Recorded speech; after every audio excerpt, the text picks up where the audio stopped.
Okay, this has nothing to do with what I want to talk about. But it appears that, oh, and let me tell you this, if I speak in coded language, there are some really big channels that have been warned that their monetization will be affected if they continue to talk about the war going on over in that country. So, I'm not a big channel, but I don't want to risk what few dollars I am managing to bring in through my Google AdSense. So I will not refer to the countries by name, but I'm going to talk about other countries that we got involved in. And I'm going to talk about what it looks like to me may happen. We are definitely a country that likes to go to war. Let me talk about our presidents, though, for a minute. Starting with Bill Clinton. Bill Clinton, as most folks know, was a draft dodger. Not just a draft dodger, but he fled to Canada eventually. And he managed to get several college deferments that put off him being drafted into the war. Well, he ran out of deferments, and he managed to talk a general through Clinton's personal connections. He managed to get a general to go out on a limb for him and to get him into the ROTC, which would allow him to stay in a college. I think it was Rhodes or Oxford. I mean, an Ivy League college. And Bill Clinton finally did get a draft notice, but the number was so high that it was obvious to him that his number would not likely get called.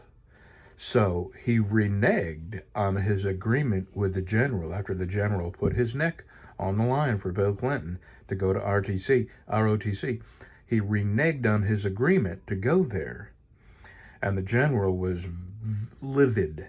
It really tarnished his reputation, and it became known that he had pulled some strings. And anyway, he was going to see to it that Bill Clinton was drafted. So Bill Clinton then fled to Canada and became our president. You know the rest of the story. So when his nation called him, Bill Clinton fled to Canada. When our nation was at war, a president who would soon be commander-in-chief in charge of people in wars would be a draft dodger. Okay, that's Bill Clinton. George Bush Jr. He also got deferments.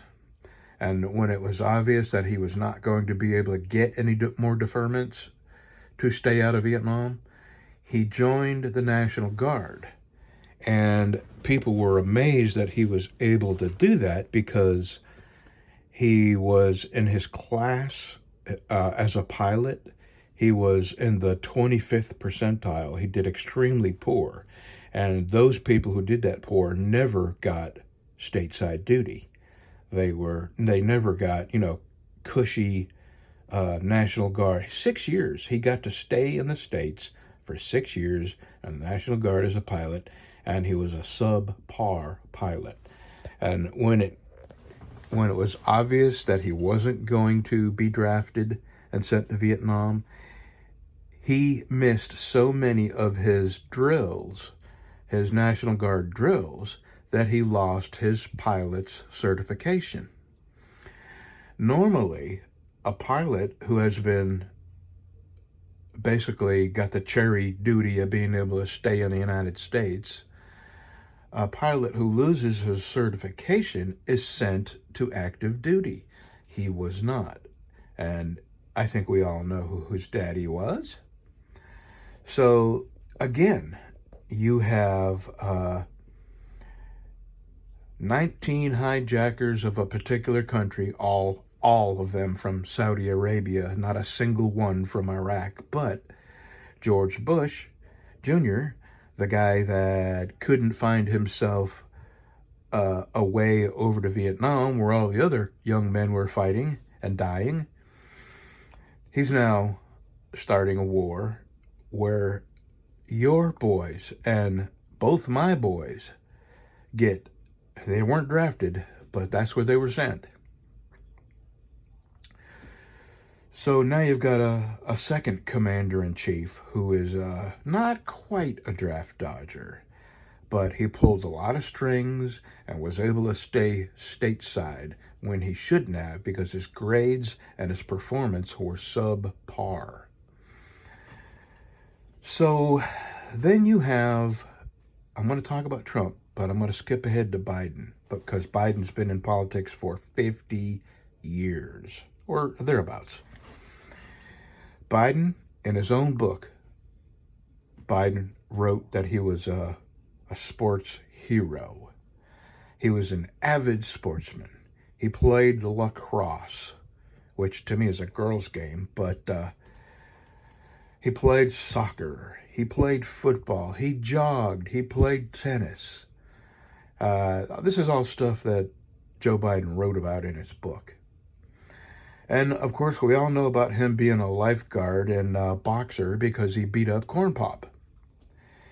So, now it's time where Biden can't avoid being drafted.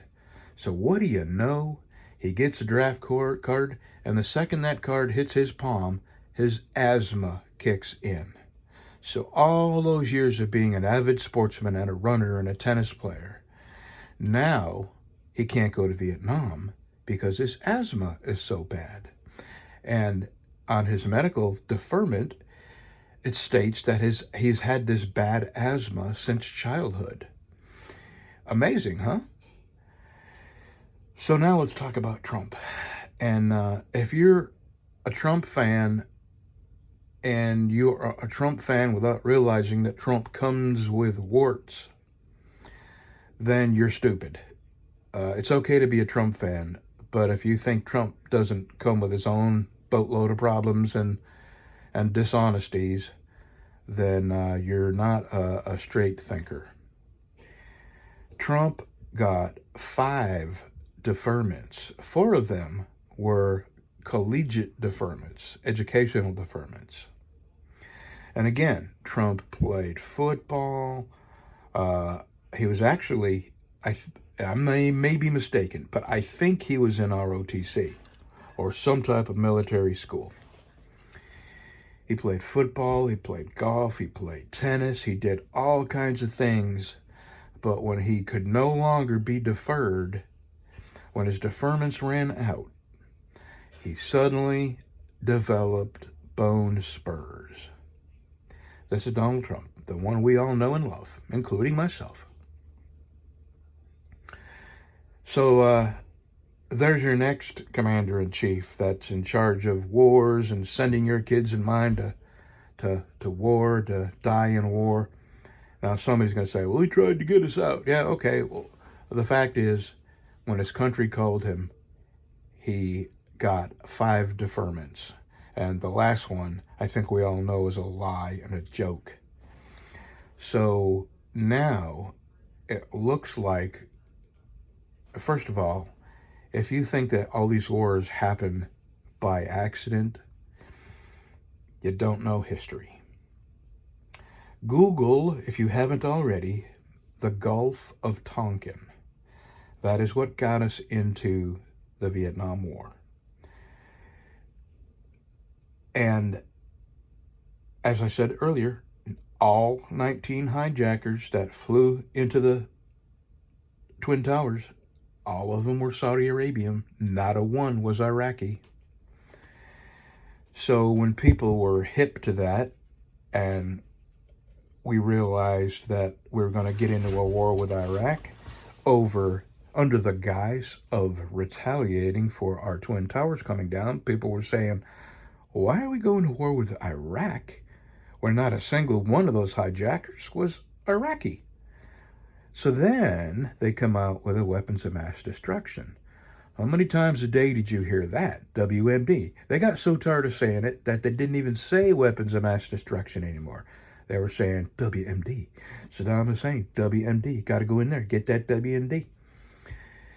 So all the other, the Arab Springs that we caused or facilitated, the Libyan, what was Libya's, what was Libya? Was it Gaddafi? Well, anyway, we encouraged that, and Gaddafi, of course, was taken out.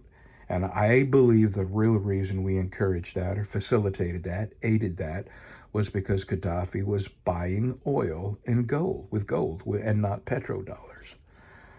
So now we have Russia making, whoops, I said that country.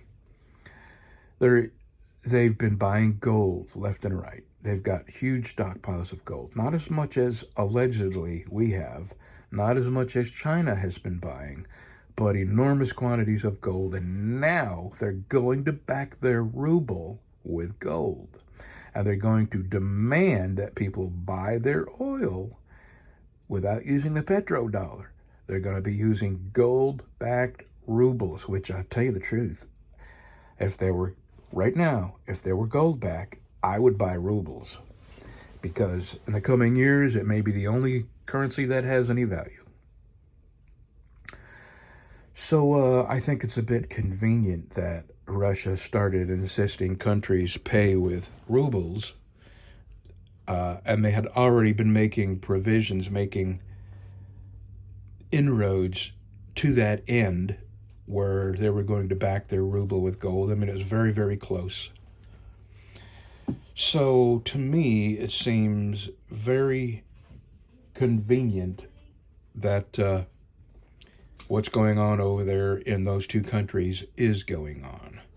And I suspect, we're sending equipment over there, and that country is warning us, if we send equipment over there, bad things are going to happen. And do you think any of their children are going to end up in war? No, it doesn't happen. My sons, your sons, people who don't have clout and aren't the elite and aren't the world powers, their lives are never endangered, and their children's lives are never endangered. And there you have it. I just want you to, the country that of the two countries, one is Putin's and the other is Zelensky's. Well, Putin is a demon, but if you think Zelensky is any better, you do not know the things he's done. He has all but eliminated any political opposition using the same means that Putin has done. And Putin is head dude and king of Russia through might, not democracy, not voting. And Zelensky did the same thing that Putin did to get into power. Anybody who might pose a threat was eliminated or jailed or disappeared. And as just as corrupt that country that Zelensky is in charge of is just as corrupt as Russia. And you got to know about Hunter Biden and Burisma and all the other oligarchs are political oligarchs who have conveniently have children who are employed by the gas companies of that country. That's all I got to say. Don't be fooled. There's a much, much bigger picture. And our leaders, the people that start these wars and then send your children into battle, my children, not only have they draft dodged and got deferments and lied their way out of serving their country, they've gotten their children. How about Hunter Biden? Hunter Biden, I think he did a year in the military. First of all, Hunter Biden got a real cushy officer's job that he had no business getting because he got terrible grades. And Daddy got him into the Navy. and he did drugs. He got caught doing drugs. They forgave him, and they gave him another drug test about 6 months later, and he popped positive for that, cocaine. And they didn't give him a dishonorable discharge. They gave him an administrative discharge, which means he doesn't have, that bad discharge tailing him around like anybody else who got in trouble in the military would have gotten. He got a discharge that wouldn't tarnish his future. And he could own a handgun and vote and all that. And people who do drugs in the military generally get dishonorable discharges, and they can't vote and they can't own a handgun because it's, like a felony. So there you go. We two different classes of people, and no matter how much they want us to believe that we are all one and united, it's complete bullshit. It's them, and there's us. And there's this huge divide between us. Have a good Sunday, y'all.